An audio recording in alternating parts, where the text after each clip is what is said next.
मैं तो बताया था ना, तो रिकॉर्डिंग चालू करो, है ना। तो व्यक्त अवस्था आती है, इसके बाद स्थान संशय के बाद, और उस व्यक्त अवस्था में जब व्यक्त हो गया कोई चीज, तो आपको भी अपनी मेन चीज यूज करना पड़ेगा, है ना। इसलिए रोगोत्पत्ति या व्यक्त अवस्था में आपको प्रधान कर्म यूज करना है, ये भी कोई दिक्कत नहीं है। और रोगोत्पत्ति हो गई, उसके बाद पुनरुद्भव न होने के लिए पश्चात कर्म यूज करना चाहिए। ये भी पूछ सकता है कि रोगोत्पत्ति के बाद पश्चात कर्म क्यों यूज होता है, तो पुनरुद्भव न होने के लिए, है ना। ये थोड़ा कारण देख लेना, ये भी तीनों अंडरस्टूड है। फिर शोधन के संदर्भ में अगर देखें, शोधन के संदर्भ, टिपिकल शोधन के संदर्भ में देखोगे तो उनने बड़ी अच्छी बात कही है। पूर्व कर्म होते हैं पाचन, स्नेहन, स्वेदन।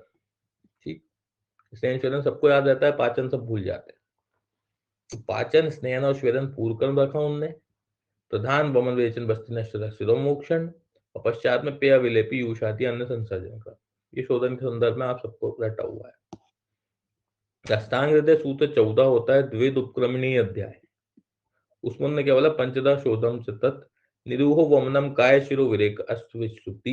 ये अपन ने ऊपर पढ़ लिया, वहीं का श्लोक है। अष्टविश्रुति किसने ऐड किया था, अष्टांग हृदय ने। पंचकर्मों की परिभाषा अलग अलग जगह पे क्या आई है ना। पंचकर्म में अलग अलग कर्म की परिभाषा, ये कल्प स्थान का रेफरेंस है, वो भी कवर हो जाएगा। तो वमन की परिभाषा आपको पता है, तत्व दोष हरणम ऊर्ध्व भागम वमनम संज्ञकम। ऊर्ध्व तो वमन, दोष का मुखमार्ग से बाहर निकलना वमन। अधोभागम विरेचनम, ये भी पता है अपने को, अधोभाग विरेचनम संज्ञकम। सबसे इंपॉर्टेंट बात आती है यहां से, उभयम व शरीर मल विरेचनात्। उभयम मतलब, और दोनों ही तरफ से शरीर से मल को निकालने के कारण दोनों की संज्ञा कभी कभी विरेचन हो जाती है। विरेचन संज्ञा लभते। ऊर्ध्व भाग को वमन कहते हैं, सबको पता है। अधो भाग को विरेचन कहते हैं, सबको पता है। लेकिन उभयम व शरीर मल, दोनों ही तरफ से निकल तो मल ही रहा है, इसलिए कभी कभी दोनों को ही केवल विरेचन शब्द से भी कह के संबोधित करते हैं। इंपॉर्टेंट है ये लाइन, यह बस याद रखना। बस्ती न दियते इति, बस्ती सबको पता है, बस्ती मार के मूत्राशय द्वारा द्रव औषध को अभ्यंतर प्रविष्ट कराना बस्ती है। नश्य तत्कथ्यते धीनेर नासाग्राह्यम यदौषधम। नारग्राह्यम, नाशाग्राह्य मतलब नासा के द्वारा जो ग्रहित औषध है वो क्या है, नश्य है, पता है अपना। भाव प्रकाश पूर्वखंड का रेफरेंस है। रक्तमोक्षण, शरीर के स्थान विशेष रक्त का निकालना रक्तमोक्षण कहलाता है। इसकी दो विधियां होती हैं प्राइमरी। कोई पूछे आपसे कि रक्तमोक्षण का प्रकार कितना है, तो आप उसमें श्रृंग जलों का अलाबू नहीं लगाओगे, आप उसमें दो ही लगाओगे, अशस्त्रकृत और शस्त्रकृत। शस्त्रकृत में दो आती हैं, शिराव्यत प्रच्छान, और अशस्त्रकृत में जितने भी आपके पास वो है जिनमें शस्त्र की आवश्यकता नहीं है वो आएंगे। जैसे अशस्त्रकृत है, कोई शस्त्र यूज नहीं हो रहा, हम कंपोनेंट्स यूज कर रहे हैं। जैसे श्रृंग है तो वात दुष्टि जलों का है, तो पित्त दुष्टि, अलाबू है तो कफ दुष्टि। और शस्त्रकृत में आप कुछ यूज करके वहां पे टाइनी पार्ट, वो जो चीरा है वो लगा रहे हो, तो मतलब शस्त्र है। तो शिरावेद सर्व शरीरगत, क्योंकि सर्व में शिरा होती है, सर्व में शिरा। और प्रच्छान रक्त के पिंडीभूत, प से पिंडी, प से प्रच्छान, याद रख, बहुत बार पूछा गया, पुराना क्वेश्चन है। प से पिंडी, प से प्रच्छान यूज होता है, बाकी कोई दिक्कत नहीं है। उसके बाद आता है पंचकर्म चिकित्सा के सिद्धांत। ये रेफरेंस बड़ा इंपॉर्टेंट और फेमस है, आप सबको पता होना चाहिए। सुश्रुत चिकित्सा 33, याद कैसे रखते हैं इसका रेफरेंस मालूम, कि 33 मतलब तीन जो है वो एक के ऊपर एक बैठा हुआ है, तीन तीन एक साथ बैठे हैं, देखो, तीन तीन तीन। और कोई भी चीज जब एक के ऊपर एक चढ़ जाए, मतलब उसको बाहर निकालना पड़ता है ना। बाहर निकालना मतलब पंचकर्मा। तो इसलिए पंचकर्मा वाला श्लोक जो है बहुत फेमस, वो कहाँ का है, सुश्रुत चिकित्सा 33 के ऊपर तीन, एक के ऊपर एक बैठे हैं, इसलिए उनको बाहर निकालना जरूरी है। बाहर ही निकालने की बात हो रही है, देखो। दोषा क्षीणा ब्रहितव्याया, मतलब क्षीण दोष है तो उसको बढ़ाइए, ग्रहण करिए। कुपित है तो प्रशम करिए, ये इंपॉर्टेंट है। यहाँ पे रेफरेंस बनता है, क्वेश्चन भी बनता है, आप लोग कंफ्यूज भी होते हो। क्यों होते हो, आपको लगता है कि क्षीण दोष है तो ग्रहण करो, और वृद्ध दोष होगा तो बढ़ा दो, और वृद्ध दोष होगा तो शमन कर दो। बस वही याद रखना है। वृद्ध दोषों का कभी कभी कभी शमन नहीं होता, वृद्ध दोषों को हमेशा निर्हरण करना पड़ता है, कुपित दोष का शमन होता है। इंपॉर्टेंट क्वेश्चन बनता है यहाँ पे। कुपित और प्रशमन ये दो चीज है, वृद्ध और शमन नहीं होता। जो बढ़ा है उसको हमेशा निकालना पड़ता है, ठीक है। कोई पार्ट आपका बढ़ गया है, बॉडी से ही बढ़ गया है, तो उसको काट के निकालना पड़ेगा। हाँ, उस पार्ट में वो पार्ट वैसा का वैसा है, पर अंदर चीजें बिगड़ गई हैं तो भले ही आप अंदर से अंदर सही कर दो उसको। लेकिन वृद्ध मतलब क्या होता है, बढ़ना, बढ़ ही गया है, तो फिर उसको कम करना पॉसिबल नहीं, क्योंकि उसको निकालना ही पड़ेगा। तो जो भी बढ़ता है उसको निकाल दो, ऐसा लिख लो यहाँ पे। जो भी अपने अमाउंट में बढ़ता है उसको निकाल दो, या अपने साइज में बढ़ता है, कैसे भी बढ़े तो उसको निकालना है। तो वृद्ध का निर्हरण है, कुपित का प्रशमन है। बस ये दो क्वेश्चन है यहाँ के। और तीसरा क्वेश्चन है रेफरेंस। और समा परिपाल्या इति, जब सम है तो उसको कुछ करो ही मत, परिपालन कर लो उसका। ये सिद्धांत बड़ा इंपॉर्टेंट है ऋषि जी का। पंचकर्म का प्रयोजन क्या है, देखो, दोष कदाचित कुप्यंति जिता लंघन पाचन जिता संशोधन या तू न तेषाम पुनरुद्भवा, बड़ा फेमस श्लोक है सूत्र 16 का, चरक का। संचकर्म मतलब शोधन की इंपॉर्टेंस बताई है, कि लंघन कराने से कभी कभी दोष कुपित हो भी सकते हैं वापस से, लेकिन शोधन से जीते हुए दोष कभी भी पुनरुद्भव नहीं हो सकते, है ना। तो इस श्लोक याद रखना, पंचकर्म की इंपॉर्टेंट का है, पता है सब आपको, ये बेसिक बात कर रहे हैं हम लोग। उसके बाद अष्टमहादोष कर वर्ज्य विषय सिद्धि स्थान का रेफरेंस 12 का हम लोग पढ़ने वाले हैं अभी आगे, है ना। उच्चैर भाष्यम रथ क्षोभम अति चक्रमण आसन अजीर्ण हित भोज्यता दिवा स्वप्नम च मैथुनम, है ना। ये यहाँ पे इतना ही दिया है, बस वहां पे डिटेल भी पढ़ेंगे हम जब बुक से पढ़ेंगे तो, कि किस कर्म के करने से क्या होता है। अगर आपने उच्चैर भाष्यम मतलब तेज बोला तो कौन सा दिक्कत होगी आपको, है ना। रक्त क्षोभ किया तो क्या होगा आपको, वो सब डिटेल के साथ हम वहां पढ़ने वाले हैं। पंचकर्म उपरांत परिहार काल, देखो चरक बोलते हैं कि पंचकर्म के बाद द्विगुण काल, जितने समय तक आपने पंचकर्म कराया, समझिए आपने 7 दिन की वस्ती ली, तो आपको 14 दिन विश्राम काल करना है। लेकिन सुश्रुत बोलते हैं ऐसा कोई फिक्स नहीं रहता बोल दिन का, आप 1 माह या पुनः बलवान होने तक कर लो। आपको अच्छा लगे कि हाँ मैं बलवान हो गया हूँ, उसके बाद खाना पीना चालू कर दो। यह हो गया आपका इंट्रोडक्शन। इस इंट्रोडक्शन में कोई इशू?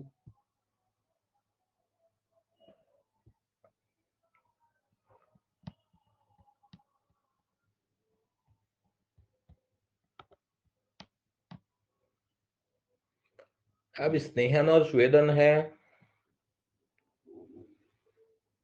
वो वमन और विरेचन है। तो स्नेह स्वेदन का क्या करना है, क्योंकि वो हम सूत्र स्थान से पढ़ने वाले हैं, चरक सूत्र में डिटेल है उसकी।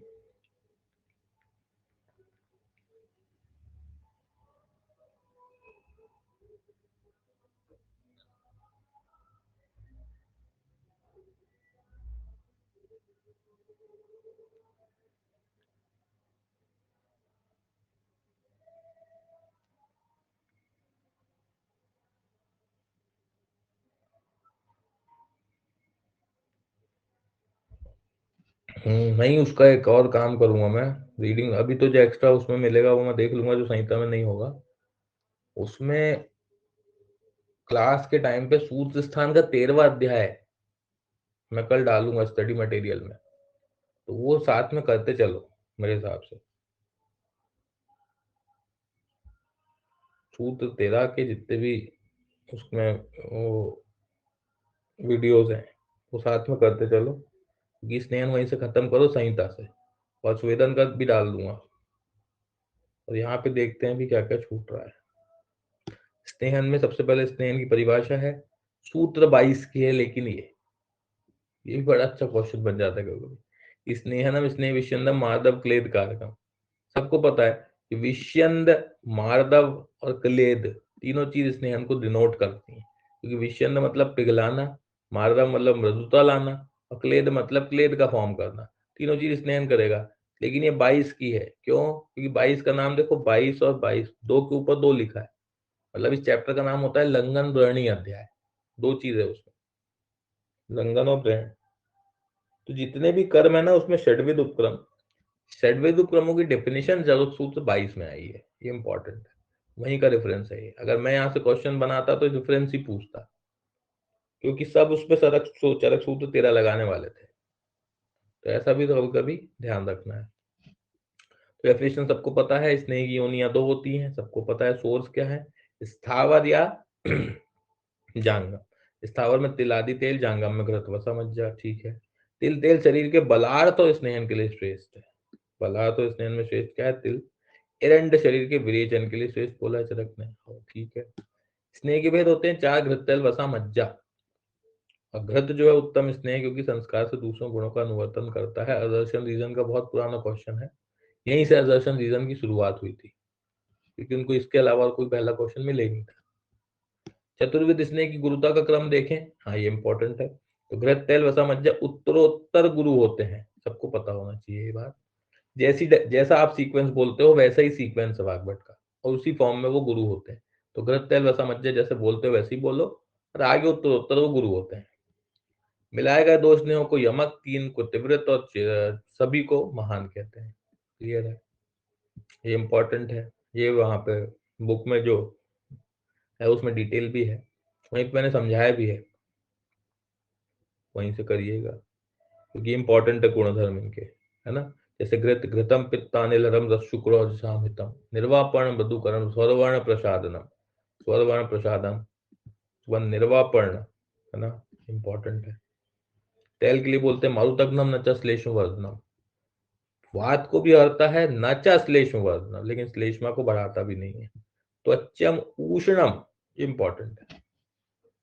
अब तेल को, यही इंपॉर्टेंट बात है यहाँ पे कि तेल को उष्ण बोला है, ऑब्वियसली उष्ण है, तभी तो बात का शमन करेगा। लेकिन ओवरऑल स्नेहन देखें यहाँ पे चरक सूत्र 22 में, तो स्नेहन के जो गुण आते हैं ना उसमें शीत आता है, स्नेह द्रव्य के गुण में शीत आता है। तो नॉर्मली स्नेह द्रव्य शीत होते हैं, पर तेल का गुण उष्ण है, ऐसा याद रखना, यहीं पे लिख लो कि स्नेह का गुण शीत है लेकिन तेल का गुण उष्ण है। दो क्वेश्चन बन सकते हैं, चरक सूत्र 13 और चरक सूत्र 22। स्थिर करम तैलम योनि विशोधनम, योनि विशोधन सबको पता है, योनि में पिच्चू किस चीज का धारण कराते हैं, तो तेल का। बहुत फेमस क्वेश्चन है, लेकिन आजकल ये फेमस बहुत हो गया है, इसलिए इनने क्या पूछा कि काश्यप के अनुसार योनि को विशोधन करने वाला स्नेह कौन सा है, तो आंसर क्या लगेगा।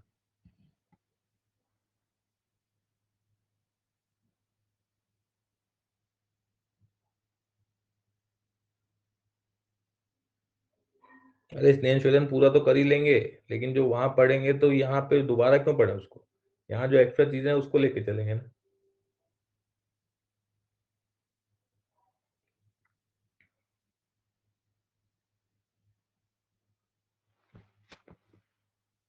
बताइए, योनि का विशोधन करने वाला स्नेह काश्यप के अनुसार कौन सा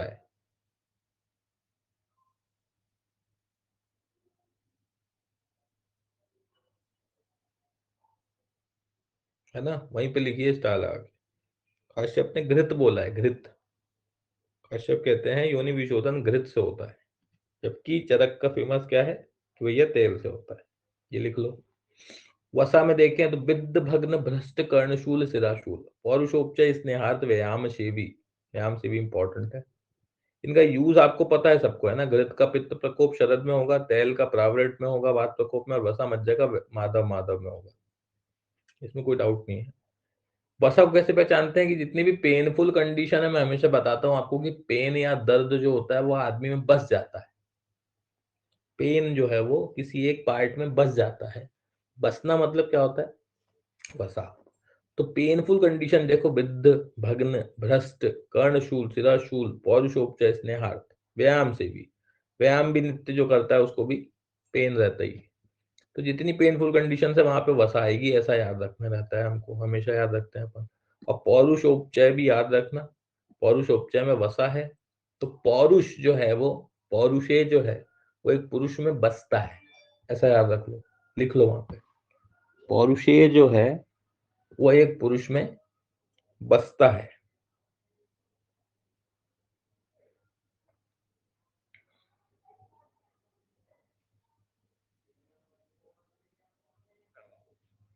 तो ये भी क्लियर हो गया।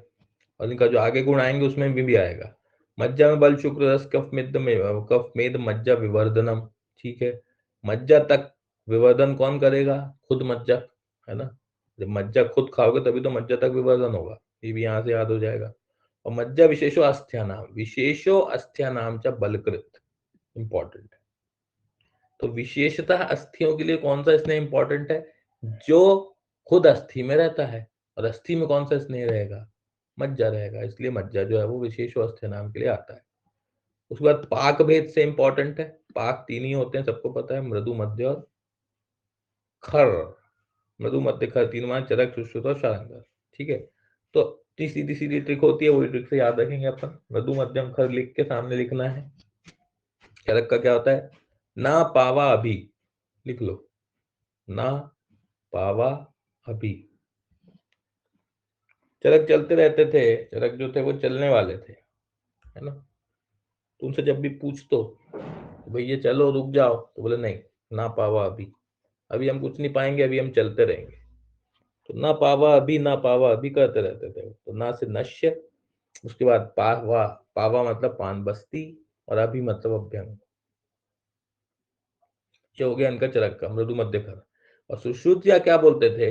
भोपा ना बक, लिख लो ऐसा, यहाँ लिखो भोपा, यहाँ लिखो ना, और यहाँ लिखो बक।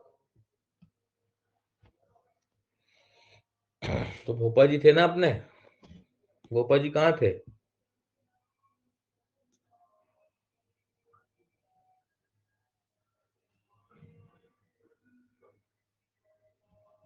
भोपा जी का कैरेक्टर याद नहीं आ रहा आपको?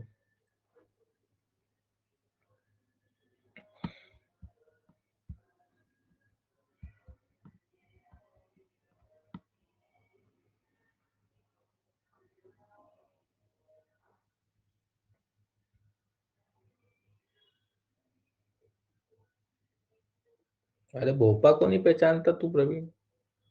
राज पहचानता हो।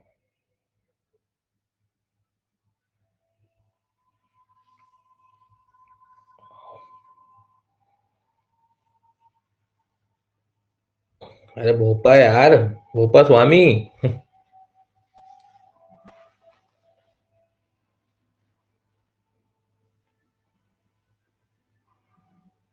हम्म, क्या था वो?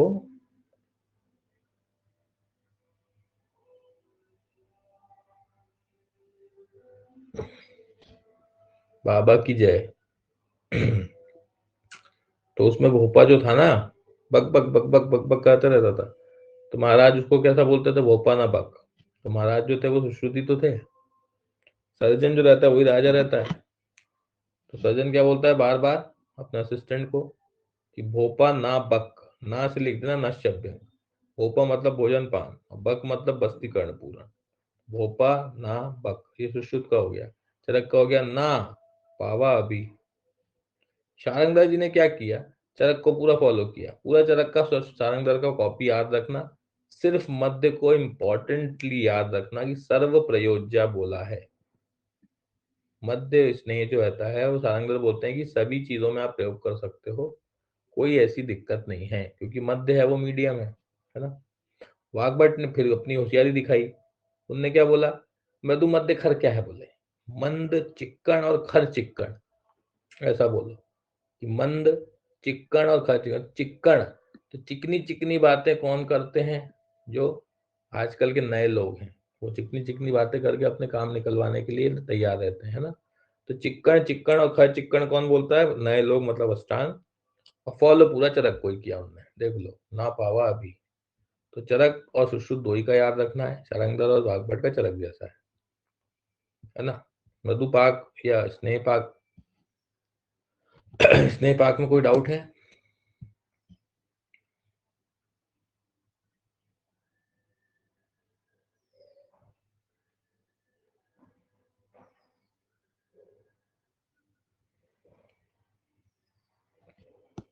ठीक, फिर आ जाओ स्नेह प्रयोग काल। ये पता है आपको? अत्यंत शीत अत्यंत उष्ण काल में स्नेहन का स्वेदन सेवन न करें। अत्यंत शीत अत्यंत उष्ण काल नहीं, ऑब्वियसली नहीं करेंगे भैया, क्या करेंगे। वात पित्त की अधिकता, वात और पित्त की अधिकता है और उष्ण काल है, ऑब्वियसली रात में सेवन करोगे, क्योंकि वात के साथ पित्त की अधिकता भी है और काल भी उष्ण है, और कफ की अधिकता है और शीतकाल है तो दिन में सेवन करना है, ये भी ठीक है। नहीं किया ऐसा तो क्या होगा, वो मैं कल वीडियो में बताऊंगा आपको, उसमें देखना, उसमें डिटेल है। स्नेहपान का काल देखो, तपे हुए स्वर्ण समूह, ये रेफरेंस नहीं है अपने पास, इसको याद रखो कि स्नेहपान का एग्जैक्ट काल सुश्रुत ने क्या बोला, देखो कि तपे हुए सुवर्ण समूह के समान पीले और लाल वर्ण के सूर्य के आगमन पर, बोलने का मतलब उनका प्रातः काल ही था, और उनने उसको सूर्य को थोड़ा सा भाव बढ़ा दिए उसके, तो स्वर्ण समूह पीले लाल वर्ण के सूर्य के आगमन पर किसका काल बताया, स्नेहपान का काल बताया सुश्रुत जी ने, है ना। स्नेहपान का अनुपान, जलम उष्णम घृतम पेयम यूषस्तैल अनुशस्यते वसा मज्जोस्तु मंडा शात वर्षो उष्ण थाम्बुआ। सबको पता है आप लोग को कि घृत का उष्ण जल होता है, तेल का यूष होता है, वसा मज्जा का मंड होता है, और सबके बाद कुछ नहीं है तो सबके बाद उष्ण जल दे दो, तो ठीक है। घृत का तो उष्ण जल सबको पता है, बड़ा फेमस है। तेल का यूज क्यों है, क्योंकि तेल जो है वो दाल में डालते हैं, और दाल में छौंका लगाते हैं तो तेल डालते हैं, दाल मतलब यूज, तो तेल का यूज हो गया। और वसा मज्जा का म से मज्जा म से मंड, ये दोनों पूछता है, तेल और वसा मज्जा का, बाकी सबको याद रहता है। कुछ भी अवेलेबिलिटी नहीं है तो सबके बाद उष्ण जल दे दो। सभी स्नेहों के बाद उष्ण जल देना है, केवल दो एक्सेप्शन है, वो आपको पता है कौन सा, तुवरक तेल और भल्लातक तेल, क्योंकि ये ऑलरेडी अति उष्ण होते हैं, इसलिए इसके बाद शीतल जलपान करना चाहिए।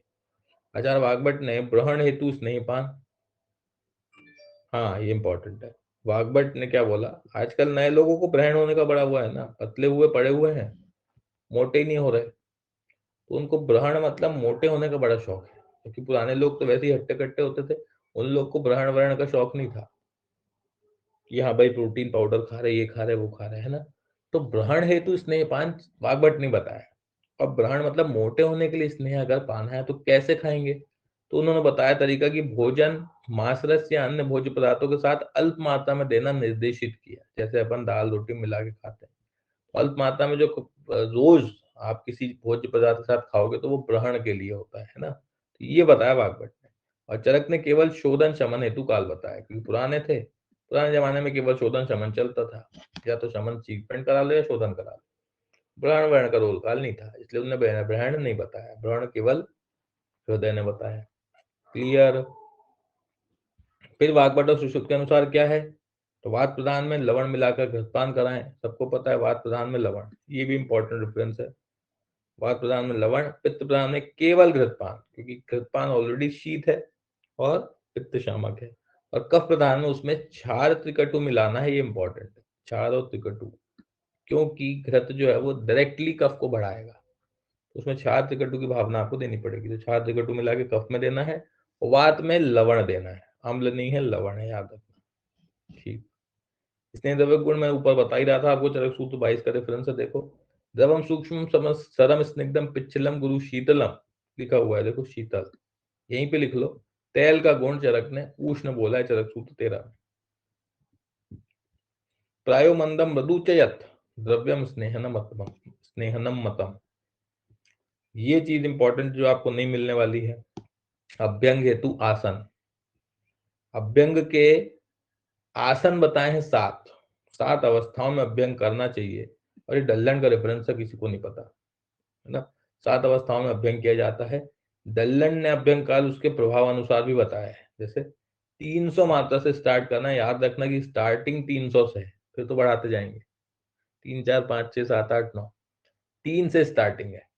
300 वाक मात्रा में समय स्नेह त्वचा के रोमांत तक, है ना, कहाँ तक, रोमांत तक पहुंचता है, केवल 300 वाक मात्रा तक किया तो त्वचा के रोमांत तक ही पहुंचेगा बस।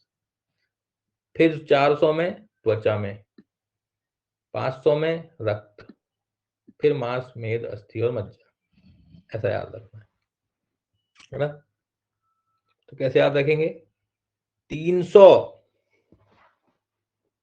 300 याद है किसी को, 300 मूवी थी, मेरी फेवरेट है, सबकी फेवरेट होगी। तो उसमें उन 300 लोगों का कभी अंत ही नहीं हुआ था। लिख लो वहां पे, जो 300 पूरे फारसियों से लड़ लिए थे लेकिन उनका अंत ही नहीं हो रहा था। तो लिख लो, 300 में 300 लोगों का कभी अंत ही नहीं हुआ। 300 जो मूवी है उसमें याद रहेगा आपको कि स्टार्टिंग है 300 से और 300 का अंत नहीं हुआ, मतलब रोमांत तक पहुंचता है। तो 300 में रोमांत है, तो उसके बाद लगा लो कि रोमांत के बाद क्या आता है।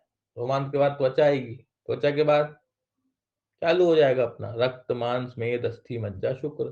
त्वचा के बाद रस मत लगा देना, क्योंकि रस और त्वचा एक ही होता है ना। त्वग मतलब ऊपरी धातु, रस मतलब भी ऊपरी धातु।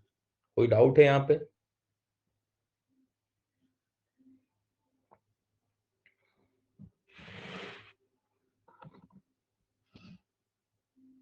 लगा लेंगे ना। पहला बस याद रखना है, आगे तो बढ़ जाओगे। तो पहला हमने कैसे याद रखा, 300 को कभी कोई अंत ही नहीं कर पाया, क्योंकि 300 मूवी में वो आखिर तक लड़े।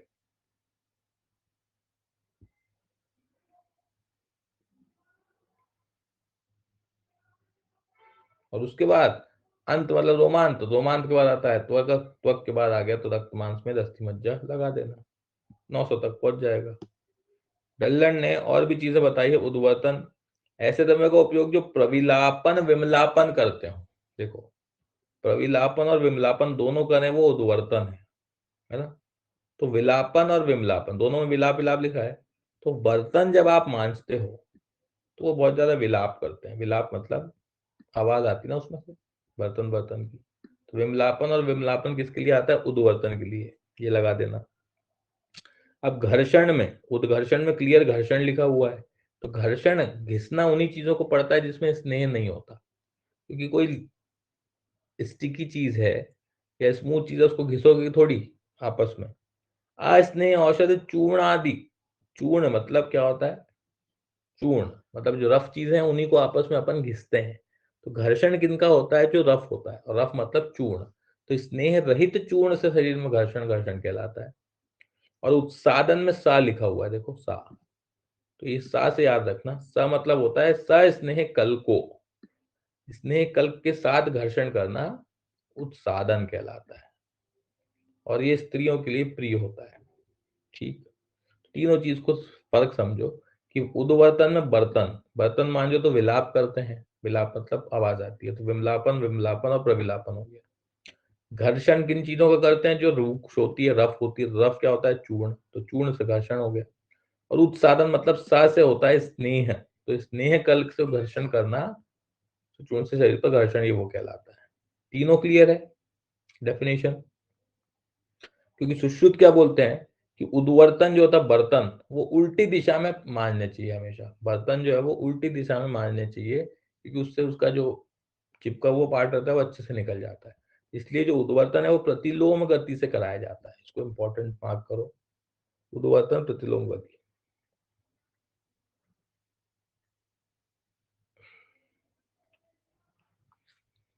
है ना। और उन्होंने डेफिनेशन बोली सुश्रुत ने, देखो, उद्वर्तनम वातहरम कफ मेदो विमलापनम स्थिरीकरणम अंगानाम त्वक प्रसाद करम परम, दोनों के लिए सेम है। देखो, वाग्भट ने भी सुश्रुत ने भी दोनों ने सेकंड हाफ सेम बोला। स्थिरीकरणम अंगानाम त्वक प्रसाद करम परम, स्थिरीकरणम अंगानाम त्वक प्रसाद करम परम। तो स्थिर करके त्वक प्रसाद करने वाला काम कौन सा, उद्वर्तन है, दोनों के अकॉर्डिंग। लेकिन पहली लाइन देखो, उद्वर्तनम वातहरम कफ मेदो विमलापन, वात और कफ दो दोष हर रहा है, मतलब वो सुश्रुत का है, ऐसा याद रखना। और एक ही दोष हर रहा है और मेद का विमलापन कर रहा है, मेद वर्ड आ रहा है, तो वो किसका है, अष्टांग हृदय का। मेद तो दोनों तरफ आ रहा है, तो मेद से याद रख नहीं सकते, तो याद कैसे रखेंगे, दो दोष एक साथ, दो दोषों का हरे तो सुश्रुत का उद्वर्तन है, और अष्टांग हृदय का क्या है, केवल कफहरम, बात हर नहीं होता। ठीक, ऐसे याद रखना है। तो याद रखने का बड़ा अच्छा तरीका है ना। ये सुश्रुत जी थे, पुराने लोग थे, और अष्टांग हृदय नए लोग हैं। तो नए और पुराने लोगों के बर्तन में क्या फर्क होता है। तो पुराने लोगों के बर्तन में खाना ऐसा बनता था जो वात कफ को हरता था, है ना, वात कफ को हरता था। लेकिन नए लोग के बर्तन में ऐसा खाना बनता है जो केवल कफ बढ़ाता है और कुछ नहीं करता। तो बस, नए लोगों में केवल कफ है, और पुराने लोगों में वात और कफ दोनों है उनके बर्तनों में। ऐसा याद रह जाएगा।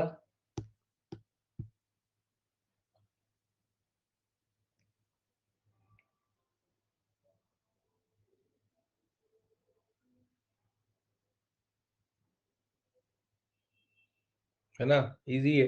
एक में वात कफ हरम है, एक में केवल कफ हरम है। तो केवल कफ कौन बढ़ाएगा? नए लोगों के बर्तन। और वात और कफ दोनों का हरण कौन करेगा? पुराने लोग, क्योंकि उनका खाना ऐसा बैलेंस्ड रहता था। ठीक।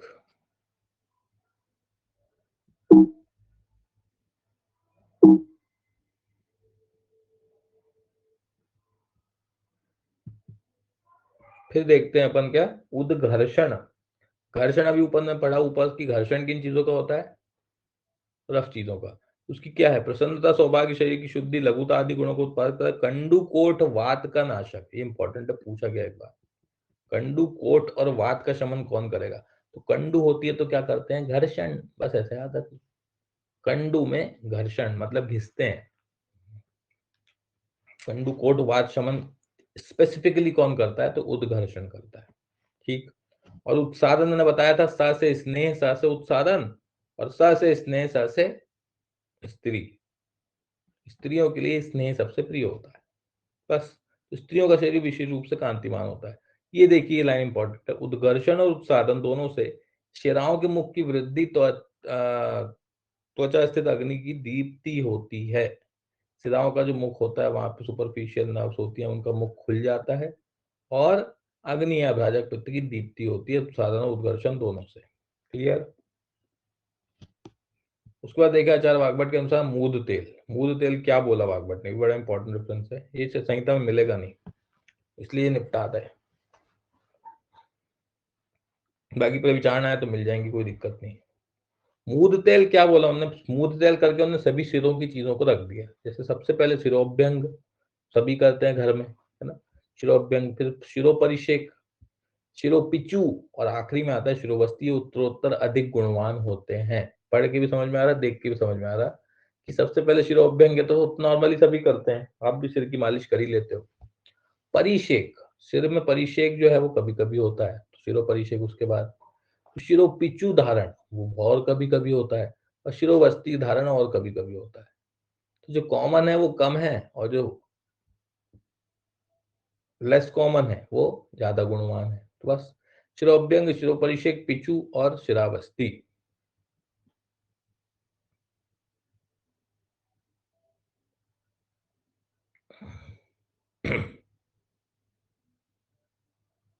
है ना? तो आप एपी, आप पीबी लिख लो वहां पे, एपी पीबी।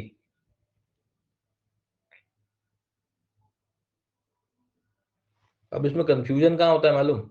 सबको ये पता होता है कि शिरोअभ्यंग तो कॉमन है इसलिए सबसे पहले वो है, और शिरोवस्ती सबसे बलवान है इसलिए सबसे लास्ट में वो है। बीच में कंफ्यूजन आता है कि परिषेक पहले है या पिचू पहले है, क्योंकि दोनों पापा वाले हैं। तो उसको याद ऐसे रखना कि परी के पीछे लोग जाते हैं, परी पीछे नहीं आती, परी के पीछे लोग जाते हैं। तो पहले परी जाएगी, फिर पीछे लोग आएंगे। तो पहले परी है, फिर उसके पीछे लोग हैं, क्योंकि अभ्यंग और शिरोवस्ती शुरू और लास्ट वाले याद रहता है, बीच वाला याद नहीं रहता। तो परी के पीछे पहले परी, फिर उसके पीछे लोग, तो पीछू बाद में आएगा। क्लियर है?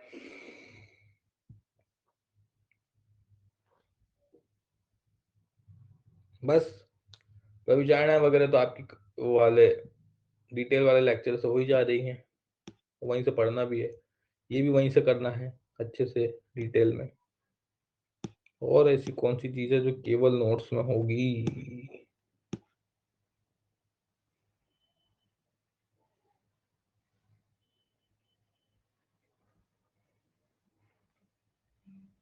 अच्छा, ये सुश्रुत वाली मात्रा जो है वो अपने को पढ़ना है ना? ये कल करते हैं, ये तो कल चरक में कवर हो जाएगी, ये भी चरक में कवर हो जाएगी।